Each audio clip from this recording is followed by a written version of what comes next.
pour cette nouvelle vidéo, j'espère que vous allez bien, moi ça va très bien et on se retrouve aujourd'hui pour une vidéo comics parce que ça faisait longtemps que nous n'avions pas parlé comics. Alors aujourd'hui je vous propose de vous dire un petit mot sur ce que j'ai pensé de White Knight. Alors ici voici donc une version couleur, je vous avais également montré la version noir et blanc que je m'étais ramenée de la Comic Con, j'ai fini par la racheter en couleur tout simplement pour la lecture. J'avoue que j'ai plus de facilité à lire la couleur, surtout depuis que je porte cette merveilleuse paire de lunettes sur les yeux, mais ça m'a aussi permis de pouvoir faire une comparaison. Donc la version noir et blanc est vraiment magnifique, mais la version couleur est aussi très belle, la colorisation est très réussie. Et pour ceux qui éventuellement se poseraient la question, parce qu'on a beaucoup vu White Knight dernièrement dans les librairies, il existe différentes couvertures, donc moi j'ai choisi celle-ci qui apparemment était une exclusivité Fnac. Il existe aussi une version avec le Joker qui est tout aussi belle et je dois dire que le choix a été difficile.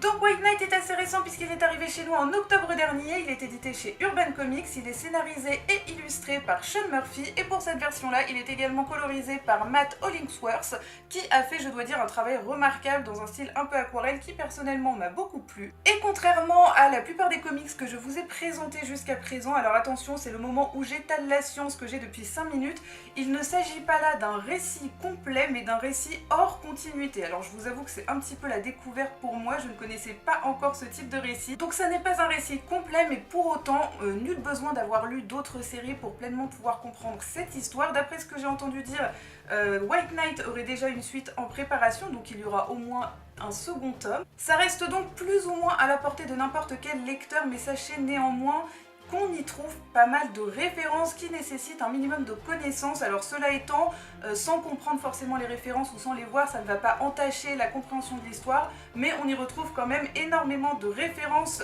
à l'univers de Batman, que ce soit aussi bien les séries télé que le cinéma, que bien évidemment les comics.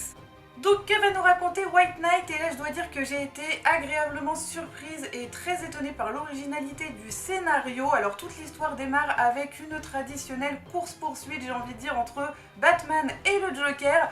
Une course-poursuite qui va se terminer dans un hangar à l'intérieur duquel se trouvent pas mal de médicaments encore interdits à la vente et que le Joker compte bien utiliser pour se soigner de sa folie. Alors pour quelle raison le Joker aurait envie d'une telle chose? Et bien tout simplement parce que pour lui ce serait un bon moyen de montrer à la ville de Gotham City bien que Batman est un nuisible en quelque sorte et qu'en aucun cas Batman a besoin du Joker, en tout cas du Joker comme excuse pour être un fléau pour Gotham City. Seulement voilà, tout ne va pas se dérouler exactement comme le Joker l'avait prévu, ou peut-être aussi au contraire, à savoir que Batman va devenir très violent, il va avoir de plus en plus de mal à supporter les propos que le Joker va lui tenir et il va finir tout simplement par lui faire avaler de force toutes les pilules qu'il a sous la main.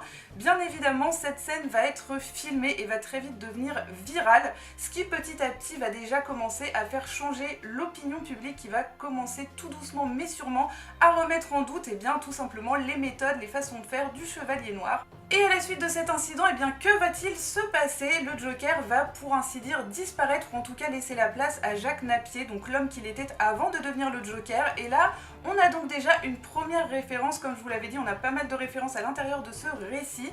Or, il s'avère que Jack Napier était le nom du Joker, interprété par Jack Nicholson dans le film de Tim Burton. Donc petit exemple des différentes références que l'on peut trouver à l'intérieur de ce récit et que va donc faire Jack Napier. Et voilà, même ici, je me prends le soleil en pleine poire, c'est génial. Donc pour en revenir à l'histoire, une fois que le Joker a laissé place à Jack Napier, que va-t-il donc se passer? Eh bien ce dernier va réussir petit à petit à faire changer l'opinion politique en ce qui concerne les façons de faire de Batman, mais également en ce qui concerne les façons de faire de la police, puisque selon lui, la police a trop longtemps fermé les yeux sur les agissements de Batman, et personnellement je trouve qu'on retrouve un thème qui ressemble un petit peu à ce que l'on a notamment dans Civil War du côté de chez Marvel pour toute la partie de ce qui va être politique, on va dire, à savoir que bien évidemment, lorsque Batman agit dans Gotham, il y a souvent des conséquences.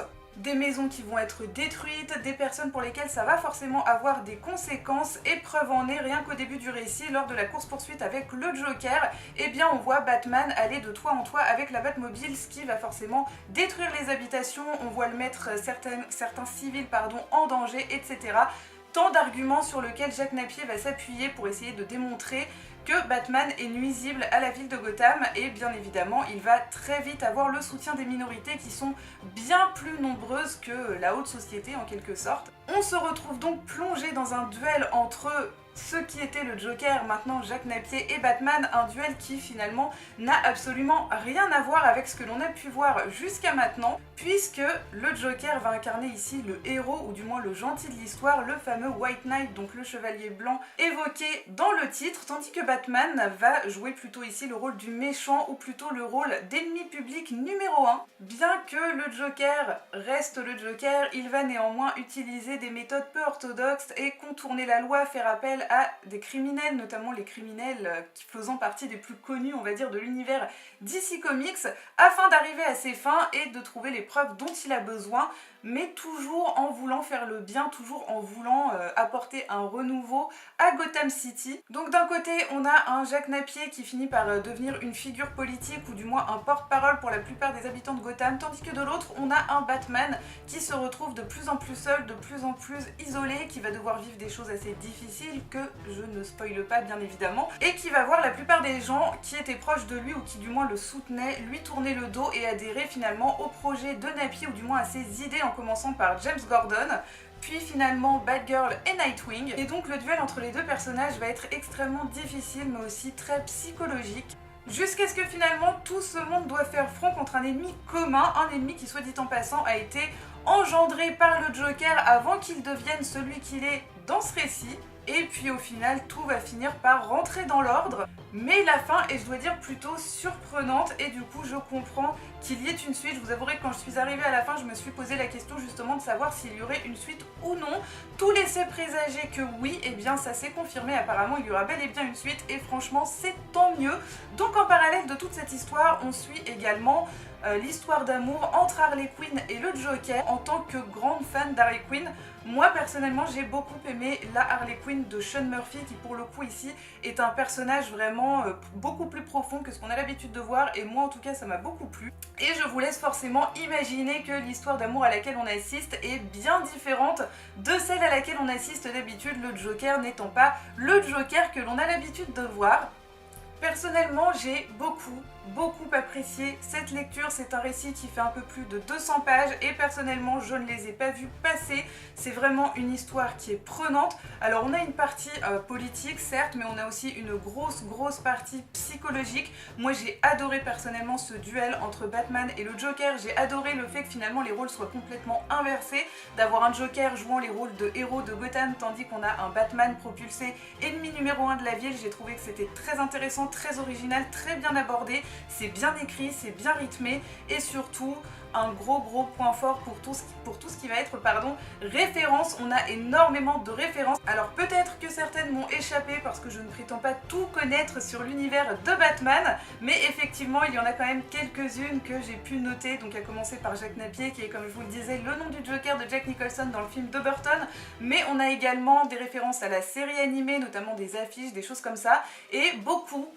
de Batmobile. Alors moi personnellement j'ai adoré cette partie-là. On retrouve énormément des Batmobiles de différents univers de Batman.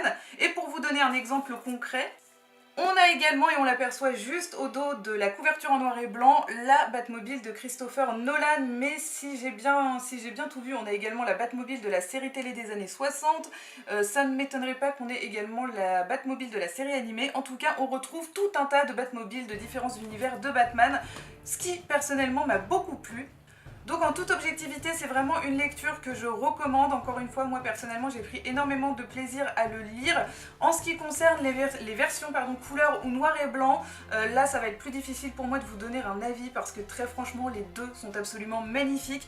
Encore une fois, j'ai préféré prendre la version couleur pour ce qui est de la lecture, parce que ça devient un peu difficile pour moi de lire les versions noir et blanc, surtout quand elles sont aussi longues que celle-ci. Mais en toute honnêteté, je ne regrette vraiment pas d'avoir pris les deux, qui valent la peine vraiment toutes les deux. Je me suis un petit peu moins étalée que d'habitude pour ce qui est du résumé de l'histoire, parce que c'est une histoire qui finalement est assez compliquée sur certains aspects, très psychologiques encore une fois, et surtout je n'avais pas envie de spoiler ceux qui ne l'auraient pas lu. Donc ceux qui ne l'ont pas lu, vraiment c'est un récit que je vous conseille. Et pour ceux qui l'ont lu, eh bien n'hésitez pas à me dire ce que vous en avez pensé dans les commentaires. Voilà, c'est tout pour aujourd'hui. J'espère que cette vidéo vous aura plu, vous aura intéressé. N'hésitez pas à laisser un pouce bleu, un commentaire ou à vous abonner si c'est le cas. N'hésitez pas encore une fois à me suivre sur mon Instagram, dont je vous laisse l'adresse en barre d'informations. Et en attendant la prochaine vidéo, eh bien je vous fais plein de gros bisous à tous.